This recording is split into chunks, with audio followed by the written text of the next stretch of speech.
তো আল্লাহ রাসূল বলে জন্মের পরে কোলে থাকতে প্রথম কালিমা শিখাবে, আল্লাহর সাথে পরিচয় করাবে। কার সাথে? কথা কর। ইফতাহু আলা সিবিয়ানিকুম আউ আলা কালিমাতিন লা ইলাহা ইল্লাল্লাহ। আল্লাহর নাম শিখাই দেবে, কালিমা শিখাই দেবে কোলে থাকতে। 7 বছর বয়সে নামাজের আদেশ করবে, 10 বছর বয়সে নামাজের জন্য শাসন করবে, 7, 8, 9 এই 3 বছরের ভিতরে তোমার সন্তানের ইসলামের প্রাথমিক শিক্ষাগুলো দিয়ে দেবে। নুরানি শিক্ষা নামে যে শিক্ষা ব্যবস্থা বর্তমানে চলমান, আপনার ছেলে নাতি ভাতিজাকে যদি আপনি নুরানি মাদ্রাসায় ভর্তি করে দেন, তাহলে সে শুধু নামাজি হবে তা না, ইমাম হয়ে বের হয়ে যাবে। 11, 10 পুরাই গেলে এখন রাসূল বলে তোমার সাথে করে সন্তানেরে তুমিও নামাজ পড়বে, নামাজি বানাই দেবে। এরপরে সে যদি ডাক্তার হয়, মাস্টার হয়, হক, কিন্তু নামাজি হইতে হবে। শর্ত কি বলেন? শর্ত কি? ব্যবসায়ী হোক, শিল্পপতি হোক, ডিসিএসপি হোক, প্রধানমন্ত্রী হোক, কিন্তু নামাজি। যদি হাফেজ আলেম হয় তাহলে স্বর্ণে সোহাগা আরো ভালো, না হলেও ক্ষতি নাই, কিন্তু নামাজি হইতে হবে। এখন 15 বছর বয়সে তোর ছেলের উপরে নামাজ ফরজ হবে। এখন বাবার দায়িত্ব শেষ, এখন তোমার কি লাভ হবে? তুমি সন্তানের সেবা দিয়ে হইছ খুশি, আমি সন্তানের সেবা দিয়ে তোমারে করে দেব সুখী। এখন আল্লাহ বলে যার ছেলে আল্লাহরে চিনবে, ওই ছেলে বাবা মার মর্যাদা বুঝবে। আমার সাথে বলেন, যার ছেলে আল্লাহকে চিনবে ওই ছেলে বাবা মার মর্যাদা বুঝবে। যার ছেলে আল্লাহকে চিনবে না সে কোনোদিন পিতামাতার মর্যাদা বুঝবে না। এটা আপনারা মুখস্থ রাখেন। আরেকটা কথা কন, পিতামাতা সন্তানের সেবা দিয়ে হয় খুশি, বুড়াকালে সন্তানের সেবা পাইলে হয় সুখী। কোন আমার সাথে? পিতামাতা সন্তানের সেবা দিয়ে হয় খুশি, বুড়াকালে সন্তানের সেবা পাইলে হয় সুখী। ঠিক না বে ঠিক? এখন আল্লাহ কি কয়? আরকান 3 কথা, আরকান কথা কন। বাবা মা যৌবনে শিশু সন্তানের হাতে ধরে আল্লাহর ঘর মসজিদে নেবে, তো আল্লাহ বলে তোর বুড়াকালে তুই হয়ে যাবি বুড়া, ছেলে আসবে যৌবনে, যুবক ছেলেরে মসজিদ থেকে আমার কুদরতের হাতে ধরে তোর খাটের পাশে পৌঁছিয়ে দেব আমি। তাই তুই তোর যৌবনে কাম করবি দড়ি হুতেরে মসজিদে, আর তোর বার্ধক্যে আমি আল্লাহ কাম করব ছেলের হাত ধরে তোর ওই খাটের পাশে। এলাকা আয়াত পড়ি, আপনারা দেখবেন অবাক হইবেন। কিল্লে মাছাত পড়াইবেন, কিল্লে নামাজি বানাবেন। আমরা করে ডাক্তার বানান, নামাজি বানান কইছি, ডাক্তার বানান সমস্যা নেই। এখন আল্লাহ কি কয়? ছাড়। ওয়াকাযা রাব্বুকা আল্লা তা'বুদু ইল্লা ইয়্যাহু ওয়া বিল ওয়ালিদাইনি ইহসানা। যেখানে আল্লাহ রাব্বুল আলামিন আপন ইবাদতের কথা বলেন, পাশাপাশি বাবা মার সেবার কথা আনছেন।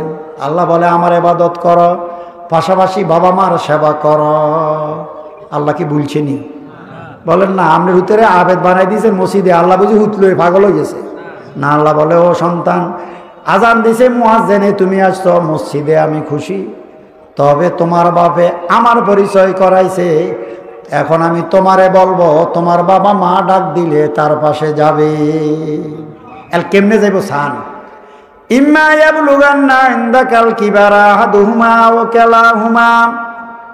আল্লাহ বলেন বাবা মার 2টা গুণ যখন দেহ থেকে ক্ষয় হবে, এক শক্তি আরেক বুদ্ধি, তখন আমি আল্লাহ বলছি বাবা মার সেবার কথা।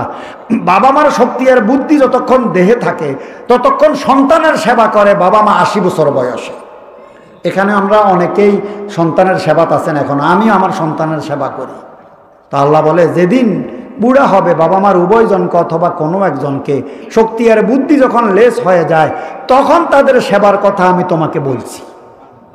এই হলো সময়। এখন সেবাটা করব কেমনে? আল্লাহ প্রশিক্ষণ দেয় আপনার সন্তানেরে। এই সন্তান যদি কারো নসিব হয় সে খুশির পরে সুখী হয়। ওয়ালা তাকুল্লাহুমা উফ ওয়ালা তানহারহুমা ওয়াকুল্লাহুমা কাওলান কারীমা। আল্লাহ বলেন বাবা মার সেবার জন্য যাবে বুড়াকালে, শক্তি আর বুদ্ধি নেই তাদের দেহে, কাঠের মধ্যে যখন পড়ে থাকবে তখন তুমি সেবার জন্য যাবে আমার আদেশে।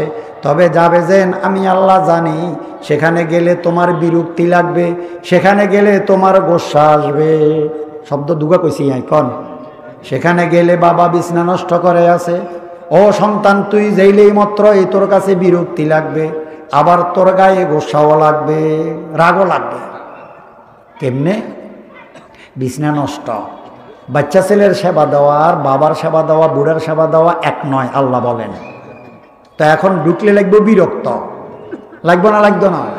হ্যাঁ, তো আল্লাহ এখন খতম কয়, যাইবি যেন ওলা তাকুল্লাহুমা উফ, তাদের উফ বলবি না। উফ হইল বিরক্তির বহির প্রকাশ। আঙ্গদেশে এটার অনুবাদ করা যাইব হু, হ্যাঁ। একটু আগে পরিষ্কার করে গেছি, অন যাইয়ে ঢুকি নাক ধরি, হ্যাঁ এরকম করলো। একটু আগে সাফ করে গেলাম, ভাবে খবরদার বিরক্তির ভাবও প্রকাশ করতে পারবি না সেবাতে গেলে। চুপ, নাকও ধরতে পারবি না, নাক ধরে যাওয়ার প্রয়োজন নাই, বাবার সেবাতে নাক ধরার প্রয়োজন নাই। নাক কিনলে কইতে নারবেন নেই। বিরক্তির ভাব প্রকাশ করলে ক্ষতি কি? একজন বুড়া মানুষ যখন বিছনা নষ্ট করে, যদি তার ন্যূনতম জ্ঞান থাকে, যদি শোধ হয় আমার বিছনা নষ্ট হয়ে গেছে, নিজেই লজ্জায় কোথায় মাথা লুকাবে, কোথায় যাবে, এত পেরেশান হয়ে যাবে। ঠিক না বে ঠিক? তা আল্লাহ বলে এর ভিতরে তোর যদি বিরক্তির ভাব প্রকাশ পায়, কিচ্ছু তো তার করার নাই, তখন আস্ত মরে যাবে। তাই বিরক্তির ভাব প্রকাশ করবি না। 2, রাগ আসবে। এক কথা বারবার বলে না, বলে না, কয় বুড়া ছোট্ট বাচ্চার মতো হয়ে যাবে। বাচ্চা যেমন তোরে বারবার বলে আব্বা এটা কি, আব্বা এটা কি, আব্বা এটা কি, তোর বাপও বুড়া কালে ঠিক এমনই কইব, এরে কে রে ঘরের ভিতরে, কে রে আইয়ে যায়, কে রে তুই, কে রে তুই, কে রে তুই। তুই শুনি থাকবি, খবরদার রাগ করবি না। বুঝছেন নি বাবা? এরকম সন্তান যে বাপে বুড়া কালে খাটে গেলে পায়, রথ হারায়, আল্লাহ বলে এই সন্তান জন্ম দিয়ে খুশি হয়েছে, আজকে সে সুখী। সময় শেষ হয়ে গেছে। তা আল্লাহ আমাদের বুঝার তৌফিক নসিব করেন। কেমন? হ্যাঁ, তো এই দিন শিখলে তো এগুলা পারবো। ও আখরে দাওয়ান।